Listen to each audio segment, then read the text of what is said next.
I'm honored to speak with you today. Let me just start by thanking all the incredible individuals associated with the foundation, from its leadership to its board, to staff and volunteers, doctors, researchers, industry, and last but never least, my inspiring fellow cholangio warriors and their caregivers. Given the choice, I'm sure that most, if not all of us patients, might wish to be any place but here and facing any other challenge than this disease. But life has a funny way of taking us on unexpected and difficult journeys which allow us to figure out what really matters. Before my diagnosis in March 2021, I'd spent most of my life working on some of the world's most intractable conflicts. Back in '94, I was sent by the United Nations to Rwanda for a year to investigate the genocide. Then the US State Department sent me to Bosnia and Herzegovina to report on human rights in the wake of the Yugoslav War. For a decade after that, I worked on countries in Asia and Africa for the United Nations High Commissioner for Human Rights. And in 2009, I moved to China for several years, working on conflict issues all over the region, often with my young son in tow. I always seemed to find myself in the countries that were the most challenging and closed off, places like North Korea, Iran, Zimbabwe, Myanmar, or Burma. So you would think that I would be practiced at difficult journeys. Eventually, expecting to settle down and have a bit more stability, I ended up in Washington, D.C., and then New York City.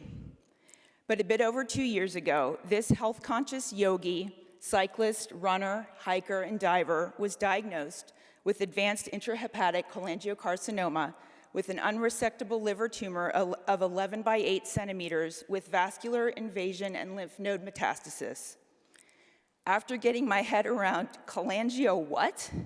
I began to suspect that this might be the most arduous journey of my life, a journey into the most uncertain of places. As I traveled to cholangioland, I made a conscious decision to treat this unfamiliar territory as I had dealt with previous voyages. I began by mapping out my route and identifying my flight plan.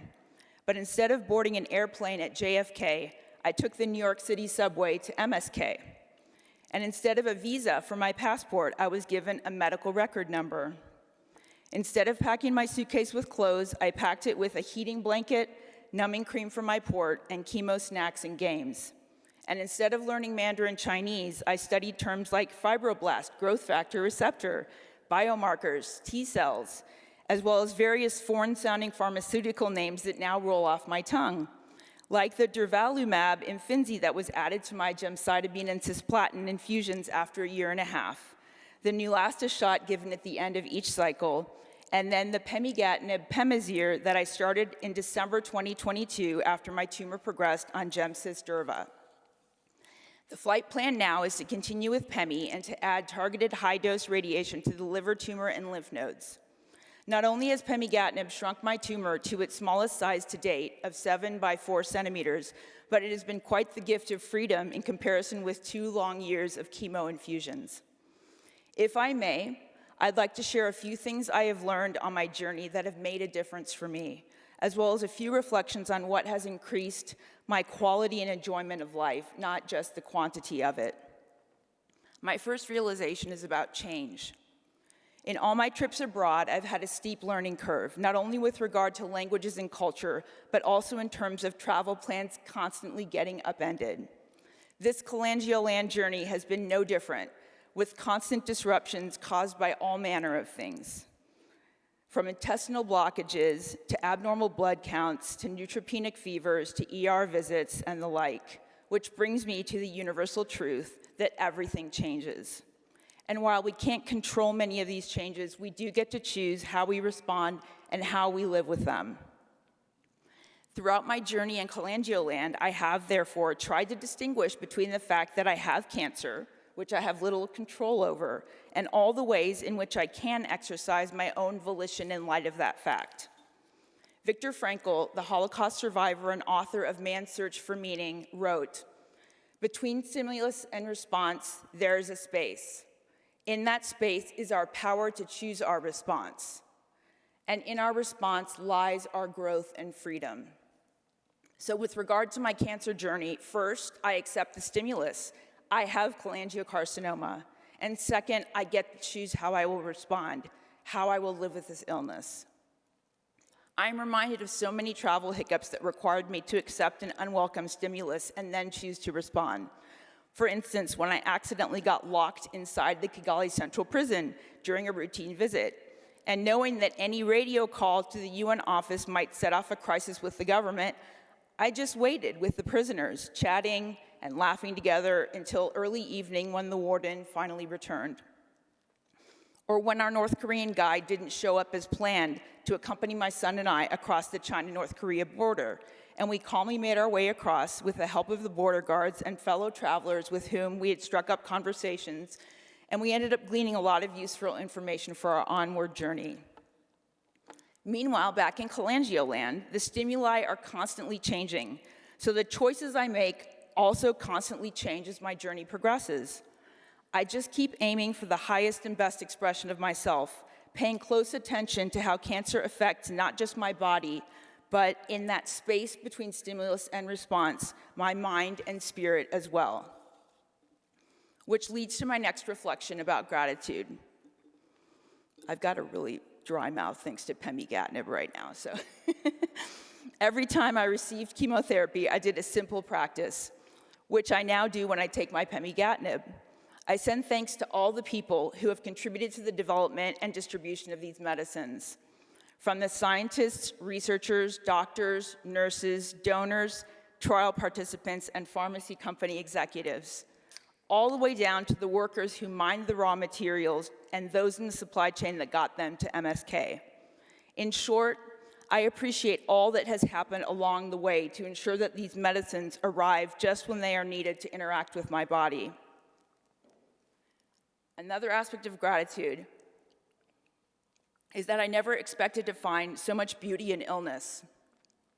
Of course, at times I feel completely overwhelmed, but when I slow down, I can see that there's beauty in my vulnerability, in my dependence on others, in the community that I've created, and in connecting with the caring souls inside our medical institutions. There's been unexpected celebration as well. A huge green party in the MSK chemo suite on the occasion of my 50th GemCis infusion. Our annual New York City marathon gatherings to cheer on our CCF runners, including my best friend from college, and the joy of reconnecting with everyone here every year. There's also beauty and gratitude for the ways that my body has served me and its incredible ability to heal. There's beauty in my rich relationships with loved ones, and there's beauty in continuing my work of service in the world as long as my health permits. The courage, resilience, and generosity that I have witnessed in traveling through cholangioland has been every bit inspiring as the unexpected love, grace, and hope that I encountered in my professional life in the darkest of situations, in prison cells, at massacre sites, in bombed-out buildings. Even as survivors recounted to me some of the most vulnerable and terrifying parts of their lives. As I sit with these ever-intertwining emotions of joy and pain, a greater peace has developed. Desmond Tutu said, "Discovering more joy does not save us from the inevitability of hardship and heartbreak. In fact, we may cry more easily, but we will laugh more easily too. Perhaps we are just more alive. Yet, as we discover more joy, we can face suffering in a way that ennobles rather than embitters. We have hardship without becoming hard. We have heartbreaks without being broken." To me, this is a meaningful template for how to thrive in the tangle of beauty and pain of this cholangiocarcinoma journey. But of course, when I've been in the grips of that 10 out of 10 pain or uncontrollable itching, that's almost worse than pain. It's been nearly impossible to practice gratitude. Who am I kidding? The best I can do in those moments is to try to sort out the physical pain from any additional pain I'm inflicting through my fear, anxiety, and spiraling thoughts. The usual ones like, what if this pain gets worse? What if it never ends? Is that a new met? The Stoics refer to this self-imposed additional pain as, quote, suffering twice, while Buddhists term it, quote, a second arrow. When I start to exacerbate my own pain through rumination, what psychologist Kristen Neff terms, quote, suffering equals pain times resistance, Meditation helps me to observe my thoughts and not over-identify or get swept away by them. That is why meditation has been almost as key to my journey in cholangioland as my passport is for travel abroad. Indeed, brain scans confirm that meditation helps soothe the brain patterns underlying pain, and over time, these changes take root and alter the structure of the brain in a process called neuroplasticity, so that the pain is no longer felt with the same intensity. Not only does this turn down the volume control on pain, but creates just a little bit more space that allows me to remember that I'm not alone in my suffering, that so many others in our country and around the world are going through difficulty, even in that exact same moment, and I can send compassion to them along with myself. This is also why the question, why me, has never resonated. For me, it's always been, why not me? Letting my mind succumb to the fear and unpredictability of this cancer would deny me the quality of life that I have yet to live. I'd like to close by sharing with you my most important realization of this 2-year and counting journey. I'm not dying until I'm actually dying. And we get to be 100% alive until we are 100% dead. And spoiler alert, no one knows when they're gonna die, and everyone here is terminal. No one gets out of this wild and precious life alive. So the process of dying for all of us can be, if we choose, about living well. And for me, living well is very much about our connection with others. One of the world's longest studies of adult life, the Harvard Experiment on Adult Development, confirms that our deep relationships with loved ones and community not only contribute to healthy and happier lives, but are universally invoked on people's deathbeds as the most important aspect of their lives. Being fully alive for me means prioritizing quality over quantity of life, which over these last 2 years has translated into spending time with loved ones and family of all kinds, doing the things that are most meaningful to us, whether in the US or on various trips abroad. We've been to about a dozen countries during my chemo breaks, including a work trip I did to Myanmar in November, in the wake of a military coup, to support brave Burmese human rights defenders leading the fight for access to justice. If my body holds up, my next planned work trip will take me to Afghanistan to support women judges and lawyers facing persecution from the Taliban. These journeys within my larger journey of illness are a key aspect of living my best and most meaningful life. And if some of you are wondering if my doctor was supportive of all this travel, I can say that he was, with the exception of one trip to Cusco, Peru, because it was at elevation. But when I came back with red blood cell counts that were higher than ever, he was delighted. So now I can do whatever I want. For me, the vistas offered by the cholangio journey, while sometimes only seen by walking the razor's edge of vertiginous cliffs, have helped me to appreciate that a shorter life of profound meaning has beauty that a longer life not deeply lived might lack. So I will end here with a thank you and an invitation. First, the thank you. To the doctors and researchers here today, and those who could not be here, thank you for the role that you play in alleviating the suffering that cholangiocarcinoma brings, and for having chosen to dedicate so much time in your life to this illness.